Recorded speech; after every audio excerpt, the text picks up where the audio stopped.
And I give the call to the member for Goldstein.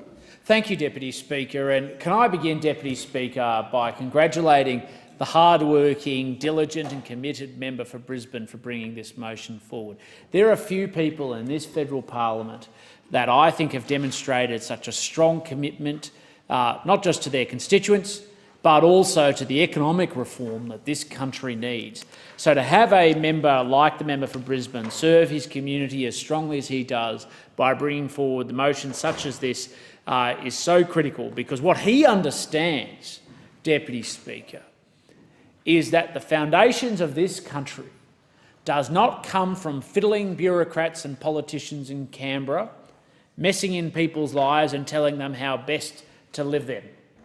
He understands, like everybody on the coalition side, that the foundations of this great country is when people are empowered and encouraged to stand on their own 2 feet, to be able to go off and work and enjoy the fruits of their labour and their hard work and their initiative.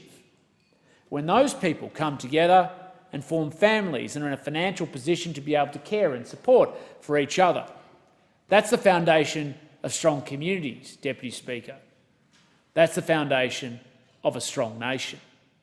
And the motion that's before us is simply to highlight that we should always want families and hard workers to be able to keep more of the money they earn in their pocket, rather than to be sucked up to Canberra by the Australian Taxation Office and the Commissioner to be spent by people in this place. And it's not because we don't see a role for tax. There is a role. We all have to care and share and carry the cost of our society.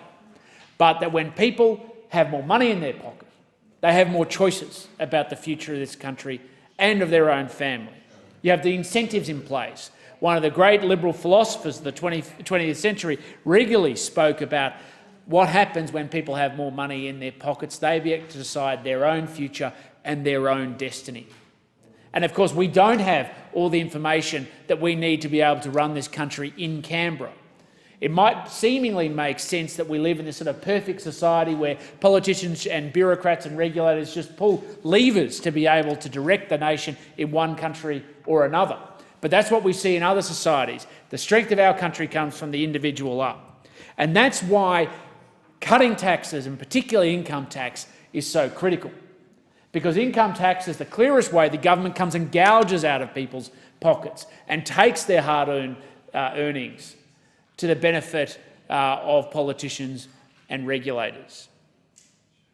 And that's why this government has been so clear in prioritising income tax relief for Aussie workers. We recognise, Deputy Speaker, that people have to pay their fair share of income tax. We understand that low-income earners already make a significant contribution and struggle to make ends meet. We understand that when they get the electricity bill on the kitchen table, that they look at their budget and try and figure how they're going to pay it off. That's why there are lower taxes for lower-income workers.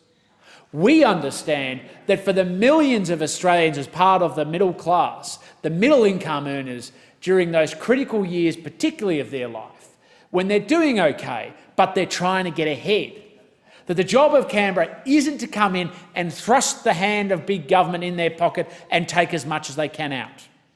It's to turn around and pat them on the back and say, well done for your hard work and your initiative, because you are the backbone of this country. And that is why we have cut the income tax rate for middle-income earners, where under the last budget, under the coalition government, you will see a situation where you will see middle-income earning Australians not paying more than a third of their income into income tax.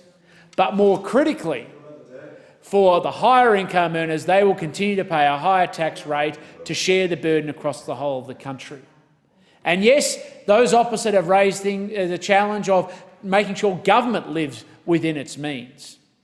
And I completely agree with that agenda. In fact, what at every point has happened is that this coalition government has tried to match reducing tax rates on middle-income earners, while also making sure that we minimise the deficit and eventually will return it to surplus, but not in the way that they promise, in the way that we deliver.